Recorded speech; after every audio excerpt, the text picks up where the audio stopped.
भारत सरकार द्वारा लॉकडाउन 3 लागू होने के बाद डीएम और एसपी के द्वारा बताया गया कि समस्तीपुर में लॉकडाउन 1 और 2 में जिस प्रकार छूट जिला प्रशासन के द्वारा दी गई थी, उसी प्रकार लॉकडाउन 3 में भी लागू रहेगी, जिसमें कोई विशेष छूट नहीं दी जाएगी। सिर्फ सैलून को लॉकडाउन में छूट दी जाएगी। वहीं कॉपी किताब की दुकानें खोलने के लिए व गैरेज खोलने के लिए जिला पदाधिकारी द्वारा परमिशन लेना होगा।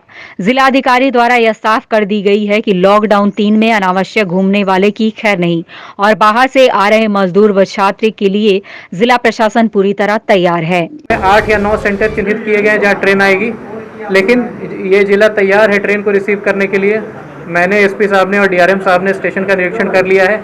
वहीं पर कियोस्क बनाए जाएंगे और बारी बारी से 1 डब्बा 2 डब्बा ऐसे करके उतार के हम लोग उनका थर्मल स्क्रीनिंग कराएंगे, उनका रजिस्ट्रेशन कराएंगे और उसके बाद फॉर्म उनसे ले करके जो अलग अलग रूट की बसें उनमें रवाना करेंगे। उनको सोशल डिस्टेंसिंग का ख्याल रखते हुए एक बस में 15 से 20 लोगों को हम लोग बैठाएंगे और उनको रवाना करेंगे प्रखंड स्तरीय क्वारंटीन कैंप के लिए।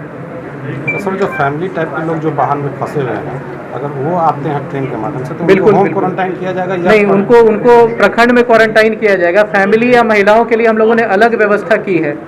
जितनी भी कस्तूरबा विद्यालय थी यहाँ पे सभी में व्यवस्था की गई है और उसके अलावा भी अगर और भी जरूरत पड़ती है तो हम लोग अलग व्यवस्था करेंगे। फैमिली वालों को अलग व्यवस्था में रखा जाएगा, जहाँ बच्चे हैं महिलाएं हैं उनको अलग से पूरी व्यवस्था के साथ रखा जाएगा और उसको अपने साथ फिर 21 दिन के बाद अपने साथ उसको ले जा सकते हैं इन सारे सामानों को। सभी कैंपों में रजिस्ट्रेशन की व्यवस्था की गई है, सीसीटीवी लगाया जा रहा है, खाने पीने की व्यवस्था और शौचालय साफ सफाई की व्यवस्था। हम लोग कोशिश कर रहे हैं कि उन्हें अच्छा वेलकम फील हो। इसके साथ ही महिलाओं और बच्चों के लिए अलग कोषांग बनाया गया है ताकि महिलाओं की सुरक्षा हम लोग इंश्योर कर सकें, बच्चों को टाइमली दूध दिया जा सके। इसके अलावा ये भी निर्देश हम लोगों को दिया गया है कि जो लोग कैंप में आए हैं बाहर से उनका स्किल वेरिफिकेशन कर लिया जाए कि वो क्या कार्य करते थे। क्योंकि यहाँ पर काम की कमी है नहीं, तो जैसे ही उनका 21 दिन पूरा होगा, अगर वो कोई अनस्किल्ड वर्कर थे तो यहाँ पर उनको मनरेगा में जॉब कार्ड खोल करके उनको मनरेगा में काम दिया जाएगा। अभी तक 100 से ज़्यादा जॉब कार्ड खोले जा चुके हैं और पहले वाले लोग जो क्वारंटीन से मुक्त हो गए उनको मनरेगा के कार्य में लगा भी दिया गया है। नए लोग जो आए हैं उनको भी जॉब कार्ड खोल के 21 दिन के बाद कामों में लगाया जाएगा और जो स्किल्ड काम करते थे उनको, जैसे कि अगर प्लम्बर थे तो उनको नल जल योजना में लगाया जा सकता है। तो ये इसके लिए भी एक अलग कोषांग बना दिया गया है ताकि उनके स्किल का एनालिसिस कर लिया जाए। तो हम लोग 21 दिन तक उनको रखेंगे और ब्लॉक लेवल पे ही एक हेल्थ कैंप भी है कि अगर उनमें कोई लक्षण आते हैं तो हेल्थ कैंप में उनको शिफ्ट कराएंगे और वहीं पर उनका जाँच लिया जाएगा। अगर नेगेटिव पाए जाते हैं तो ठीक है, पॉजिटिव पाए जाते हैं तो जिला स्तरीय आइसोलेशन सेंटर में उनको ट्रांसफ़र किया जाएगा और 21 दिन के बाद उनका स्किल के हिसाब से उनको हम लोग नौकरी भी देंगे, अगर वो एम्प्लॉयमेंट देंगे अगर वो काम करना चाहते हैं तो। यही हमारी अभी तक तैयारी। ऐसी कन्फ्यूजन की स्थिति थी कि क्या छूट दी जाएगी क्या नहीं दी जाएगी, जैसे कुछ समाचार पत्रों और सोशल मीडिया के माध्यम से भी पता चल रहा था।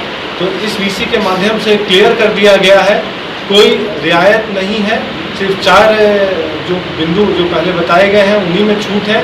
उसके अलावा कोई भी अनावश्यक रूप से मोटरसाइकिल या 4 व्हीलर का उपयोग नहीं करेंगे। उनके विरुद्ध मोटर व्हीकल एक्ट और अन्य धाराओं में हम लोग दंडात्मक कार्रवाई करेंगे। इसके अलावा जैसे आप लोगों ने बताया कि कुछ संस्थान गलत तरीके से जिनको परमिशन नहीं है वो भी खोल रहे हैं और हॉट टाइमिंग पे खोल रहे हैं ताकि प्रशासन को पता ना चले। तो आप लोगों के माध्यम से हम लोग उनको बता देना चाहते हैं कि ये उनके हित में नहीं है, समाज के हित में भी नहीं है। ये खुद भी कर रहे हैं जो खतरा उठा रहे हैं। अभी तक समस्तीपुर हमारा कोई भी केस नहीं आया है, जनता के सहयोग से ही हुआ है। तो एक अपील भी है और ऐसे लोगों को हम लोग चेतावनी भी देना चाह रहे हैं कि आप ये कर रहे हैं, इनके विरुद्ध हम लोग आवश्यक कार्रवाई करेंगे और आवश्यकता पड़ी तो हम लोग दुकान भी सील कर देंगे। कुल 5 जगहों पे कार्रवाई की गई है जिसमें कालाबाजारी अनियमितता की FIR कुल दर्ज किए गए हैं। इसके अलावा कुल फ्लैग मार्च हमारे ज़िला में 114 फ्लैग मार्च हुआ है। वाहन चेकिंग जो अनावश्यक रूप से जो घूम रहे हैं वैसे 3719 वाहनों से करीब 39 लाख रुपए की वसूली की गई। समय समय पर हम लोगों के द्वारा संयुक्त स्तर से सभी ब्लॉक और थाने को आवश्यक दिशा निर्देश जो हमें मुख्यालय स्तर से प्राप्त होता है वो हम लोग नीचे के स्तर पे हम लोग सभी से उसको कम्युनिकेट करते हैं। जैसे अभी 3:30 बजे हमारा दोबारा हम लोग का सब्जेक्ट BC है।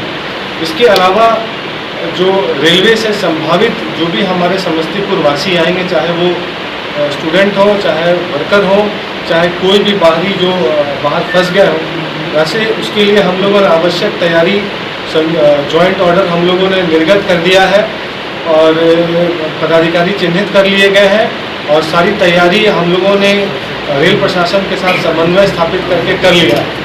तो जब भी हमें सूचना प्राप्त होगी, जैसे मुख्यालय से हमें निर्देश प्राप्त हुआ है कि एक दिन पहले सूचना दी जाएगी, अगर कोई हमारी संख्या ज़्यादा होगी तो एक डायरेक्ट ट्रेन हमारे लिए डाइवर्ट की जाएगी।